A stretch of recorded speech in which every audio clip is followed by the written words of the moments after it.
الحمد لله نحمده ونصلي على رسوله الكريم أما بعد فأعوذ بالله من الشيطان الرجيم بسم الله الرحمن الرحيم فإذا جاء أجلهم لا يستأخرون ساعة ولا يستقدمون صدق الله العلي العظيم. کل کی امیدوار ہے دنیا، کل کی امیدوار ہے دنیا، عالم انتظار ہے دنیا. گرچہ ظاہر میں صورت گل ہے، گرچہ ظاہر میں صورت گل ہے، پر حقیقت میں خار ہے دنیا.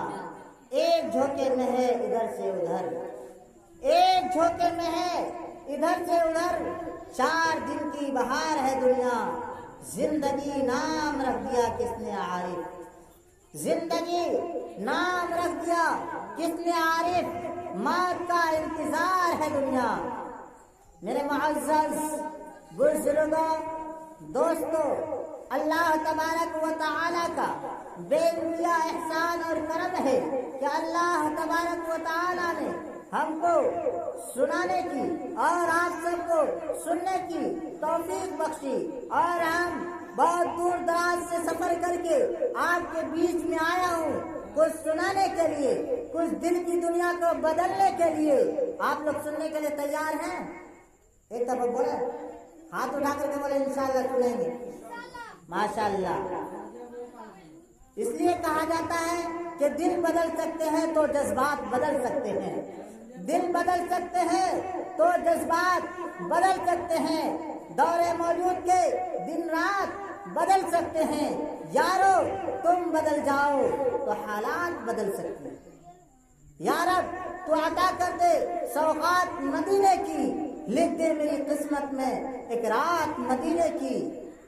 یا رب تو عطا کر دے سوغات مدینے کی، لکھ دے میری قسمت میں ایک رات مدینے کی. دن رات تڑپتا ہوں وہاں جانے کے لیے، دن رات تڑپتا ہوں وہاں جانے کے لیے. بھر دے میری جھولی میں خیرات مدینے کی. اے تشنہ لبو آؤ سیراب کرو خود کو، اے تشنہ لبو آؤ سیراب کرو خود کو. زمزم کے برابر ہے برسات مدینے کی.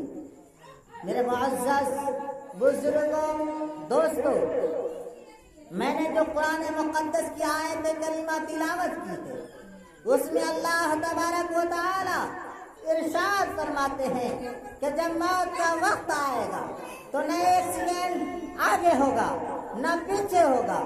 آگے بھی نہیں کر سکتے ہیں، پیچھے بھی اسے نہیں کر سکتے ہیں، کیونکہ یہ زندگی جو ہے اللہ تبارک و تعالی نے جو ہمیں بخشی ہے، یہ جو زندگی دی ہے، زندگی لمحہ بلمحہ برف کے مانند پگھلتی جاتی ہے.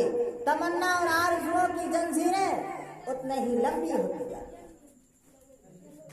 عجیب بات ہے میرے دوستو، جس چیز کا ہونا جتنا زیادہ یقینی ہے اس سے اتنے ہی غفلت و لاپرواہی برتتی جا رہی ہے، اور جس چیز کا فنا ہونا اتنا ہی یقینی ہے جتنا کہ رات کے لیے دن کا چلا جانا. پھر بھی روز و شب کی انتھک کوششوں میں گر کر فانی زندگی کی عشرت قدا سجانے میں مصروف و بیکار ہے. حالانکہ وہ یہ بات بھول جاتا ہے کہ ملے خاک میں اہل شاہ کیسے کیسے، ملے خاک میں اہل شاہ کیسے کیسے، مکی ہو گئی لا مکا کیسے کیسے، ہوئے نامور بے نشاں کیسے کیسے، زمین کھا گئی آسماں کیسے کیسے. جگہ جی لگانے کی یہ دنیا نہیں ہے، جگہ جی لگانے کی یہ دنیا نہیں ہے، یہ عبرت کی جا ہے تماشا نہیں ہے. میرے دوستوں، بزرگوں، ہمارا اور آپ کا مشاہدہ ہے، ہم اور آپ یہ بات اچھی طرح جانتے ہیں کہ کائنات کا ہر چیز تغیر پسند ہے، فنائیت سے دو چار ہوتے رہتے ہیں. ایک مرتا ہے کہ نہیں مرتا ہے؟ ایک مرتا ہے تو دوسرا پیدا ہوتا ہے، ایک قوم وجود میں آتی ہے، دوسری قوم زوال پذیر ہو جاتی ہے، ایک حکومت عروج پاتی ہے تو دوسری معدوم ہو جاتی ہے۔ آفتاب یعنی سورج پوری آب و تاب کے ساتھ فضا روشن کر دیتا ہے، لیکن جب رات آتی ہے تو اپنی فضا کو تاریکی میں ڈبو دیتی ہے۔ میرے دوستو، حیات، تندرستی و حیات کا دوسرا نام افلاس و تنگ دستی یعنی موت کا پیغام ہے۔ سردی، گرمی، آگ، پانی، دھوپ، چھاؤ، جتنی چیزیں ہیں آپ کی نگاہوں کے سامنے ہیں، سب کو حیات کے بعد موت کا مزہ چکھنا۔ خدا جانے کتنے عالم اس تختے زمین پر آئے اور سب کے سب چلے گئے، سب کے سب موت و فنا کے گھاٹ جا لگے۔ میرے دوستوں، بزرگوں، اسی پر مجھے ایک واقعہ یاد آتا ہے۔ ایک بچہ ہے، ننھا سا بچہ، جس طریقے سے یہ بچہ گود میں بیٹھا ہوا ہے، آپ کے پیچھے بیٹھا ہوا ہے بزرگوں، اسی طریقے سے چھوٹا بچہ ہوتا ہے۔ ایک گھر میں ننھا سا بچہ ہوتا ہے، اپنی امی سے سوال کرتا ہے، اے میری امی، اے میری پیاری امی، بتاؤ میرے ابا کہاں ہے؟ کیا کہا؟ میرے ابا کہاں ہے؟ تو اس کی امی جواب دیتی ہے، اے میرے نور نظر، اے میرے لخت جگر، آپ کے ابا اس دنیا سے چلے گئے، وہ یعنی کہ وہ انتقال کر گئے، وہ موت کے حوالے ہو چکے۔ میرے دوستوں، بزرگوں، وہ اللہ کو پیارے ہو چکے۔ وہ بچہ یہ سن کر کے پھر دوبارہ سوال کرتا ہے کہ میرے دادا کہاں ہیں؟ تو بتایا جاتا ہے کہ وہ بھی انتقال کر گئے، ان کی بھی موت آ گئی، وہ بھی چلے گئے، اللہ کو پیارے ہو۔ میرے دوستوں، بزرگوں، پھر اسی طریقے سے وہ سوال کرتا ہے کہ میری دادی کہاں ہے؟ تو بتایا جاتا ہے کہ وہ بھی انتقال کر گئی، وہ بھی اللہ کو پیاری ہو گئی۔ اسی طریقے سے چند سوال کرتے کرتے جب سب کا جواب ایک ہی ملتا ہے کہ وہ انتقال کر گئی، وہ انتقال کر چکا ہے، میرے دوستوں، وہ اللہ کو پیارے ہو چکے ہیں، جب سب کا جواب اس کی امی یہی دیتی ہے تو وہ بچہ حیران ہو جاتا ہے، پریشان ہو جاتا ہے۔ وہ یہ کہتا ہے کہ میری امی، اب تو میرا ہی نمبر آنے والا ہے اس گھر میں، لہذا موت ہی موت ہے، لہذا اب ہم اس گھر میں نہیں رک سکتے ہیں، ہم اس گھر سے اب چلے جائیں گے۔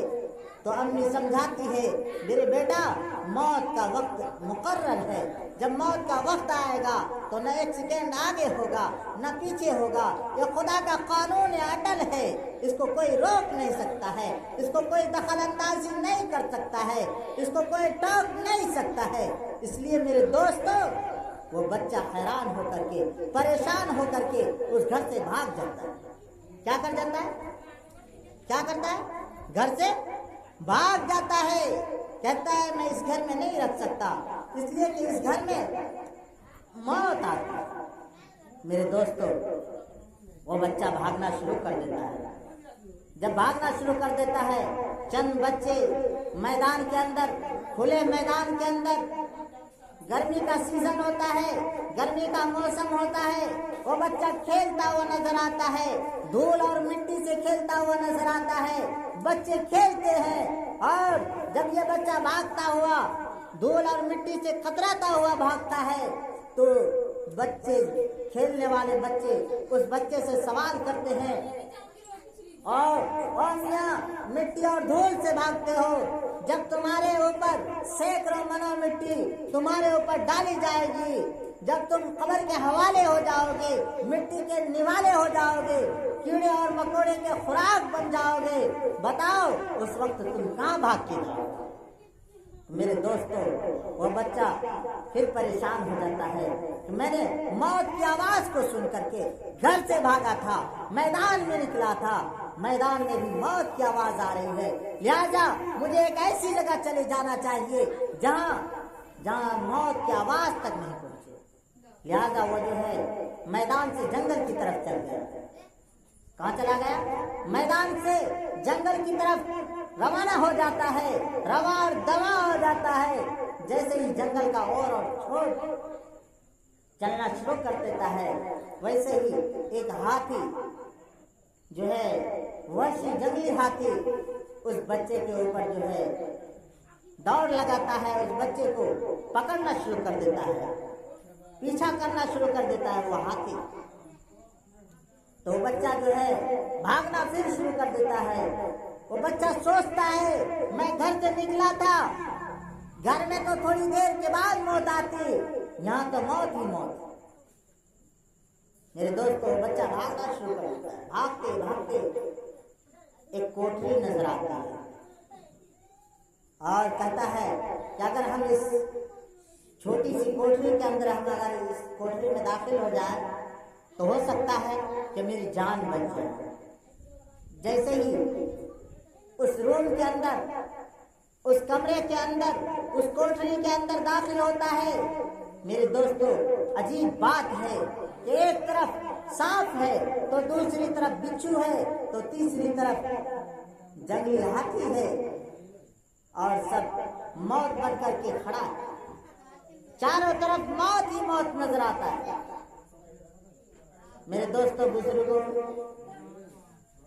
وہ بچہ جو ہے سجدے میں گر جاتا ہے اور اللہ سے فریاد کرتا ہے، اے میرا مالک، اے میرا پروردگار، اے میرے پالنہار، تو ہی بخشنے والا ہے، تو ہی مجھے میرے اوپر رحم فرما، کرم فرما، تیرے علاوہ کوئی نہیں ہے جو میری جان کو بخش سکے۔ میرے دوستوں بزرگوں، وہ کہتا ہے، وہ بچہ سجدے میں جا کر کے کہتا ہے، جب تک تو مجھے معاف نہیں کرے گا، جب تک تو مجھے رحم و کرم کی چادر سے نہیں ڈھکے گا، تب تک میں سجدے سے سر نہیں اٹھاؤں گا، جب تک تو راضی نہیں ہو جاتا مجھ سے، تب تک میں سجدے سے سر نہیں اٹھاؤں گا۔ میرے دوستوں بزرگوں، اس بچے کی دعا قبول ہوتی ہے۔ آہستہ آہستہ سانپ اور بچھو اس روم سے باہر نکلتا ہے، ہاتھی کو ڈس لیتا ہے، ہاتھی بھی ختم ہو جاتا ہے، اور یہ بچے تھوڑی دیر کے بعد ڈرتے ڈرتے سر اٹھاتا ہے، دیکھتا ہے کہ کمرہ روم خالی ہے، نہ سانپ ہے نہ بچھو ہے۔ باہر دیکھتا ہے تو ہاتھی ڈھیر ہو چکا ہے، یعنی ہاتھی مر چکا ہے۔ میرے دوستوں بزرگوں، وہ بچہ شکرانے کی نماز ادا کی اور کہا، یا ربی اللہ، اے میرے اللہ، تو ہی میرا رب ہے اور تو ہی میرا پالنہار ہے، تو ہی، اس لیے کہ تیرا فرمان ہے، فَإِذَا جَاءَ أَجَلُهُمْ لَا يَسْتَأْخِرُونَ سَاعَةً وَلَا يَسْتَقْدِمُونَ، کہ جب موت کا وقت آئے گا تو نہ ایک سیکنڈ آگے ہوگا نہ پیچھے ہوگا۔ موت ایک اٹل حقیقت ہے۔ موت کو اگر حکومت کے ذریعے ٹالا جاتا تو فرعون کو کبھی موت نہیں آتی، موت کو اگر وزارت کے ذریعے ٹالا جاتا تو حامان کو کبھی موت نہیں آتی، موت کو اگر وفاؤں کے ذریعے ٹالا جاتا تو نیک بیوی کبھی بھی اپنے شوہر کو اپنی نگاہوں کے سامنے مرنے نہیں دیتی، موت کو اگر محبت کے ذریعے ٹالا جاتا تو کبھی بھی اپنے بچے کو، اپنے نور نظر کو، ماں اپنے بچے کو، اپنے نور نظر کو کبھی بھی اپنی نگاہوں کے سامنے مرنے نہیں دیتی۔ موت کو اگر دواؤں کے ذریعے ٹالا جاتا تو افلاطون اور جعلی فسوس کو کبھی موت نہیں آتی۔ موت کو اگر میرے دوستوں خوبصورتی کے ذریعے ٹالا جاتا تو حضرت یوسف علیہ السلام کو کبھی موت نہیں آتی۔ موت کو اگر طاقت کے ذریعے ٹالا جاتا تو رستم و سہرام کو کبھی موت نہیں آتی۔ موت کو اگر دواؤں کے ذریعے، موت کو اگر شہادت کے ذریعے ٹالا جاتا تو امام حسین رضی اللہ تعالیٰ عنہ کو کبھی موت نہیں آتی۔ موت، بہرحال موت ایک اٹل حقیقت ہے۔ موت سے کس کو رستگاری ہے؟ آج وہ ہے، کل ہماری باری ہے۔ بہتر یہ ہے کہ موت کو آنے سے پہلے پہلے ہم سب موت کی تیاری کریں گے۔ انشاءاللہ ہم لوگ کریں گے، سب ایک دفعہ بولے ہاتھ اٹھا کر کے کریں گے، ہم لوگ تیاری کریں گے ماشاءاللہ۔ میرے دوستوں، میں ایک واقعہ، چھوٹا سا واقعہ سنا کر کے اپنی باتوں کو ختم کرتا ہوں کہ ایک عورت ہے، شاید شادی کے 23 سال ہو گئے، ان کے گھر میں کوئی اولاد نہیں، وہ اولاد کی خاطر روتی ہے، بلکتی ہے کہ اے میرے اللہ مجھے کوئی بھی اولاد عطا کر۔ 23 سال میری زندگی گزر چکی ہے، میرے گھر میں کوئی اولاد نہیں۔ اولاد کا درد ان سے پوچھیے جن کے پاس اولاد نہیں ہے، اولاد کا درد ان سے پوچھیے جن کے پاس اولاد نہیں ہے۔ میرے دوستوں بزرگوں، اس کو اگر کہا جائے کوئی بھی دوائی کھانے کو کہا جائے تو دوائی کھانے کے لیے تیار ہو جائے اولاد کے ساتھ۔ میرے دوستوں بزرگوں، وہ عورت دعائیں تعویذات کراتی ہے، اللہ سے فریاد کرتی ہے، بڑی آرزو اور تمناؤں کے بعد ان کو ایک اولاد، پھول سا معصوم سا بچہ ان کے گود میں جنم لیتا ہے، ان کی ولادت ہوتی ہے، اس بچے کی ولادت ہوتی ہے۔ جیسے ہی وہ بچہ جنم لیتا ہے ویسے ہی ملک الموت کا فرشتہ لمحے دردناک لے کر کے آتا ہے اور اس کا روح قبض کر لیتا ہے۔ ماں روتی ہے، چیختی ہے، چلاتی ہے کہ اے میرے نور نظر، اے میرے لخت جگر، ایک دفعہ آنکھ کھول دے، میں تجھ پر جان نچھاور کر جاؤں گی۔ لیکن بچہ ہے کہ ٹس سے مس نہیں ہوتا۔ کیوں نہیں ہوتا؟ اس لیے کہ خدا کا قانون ہے۔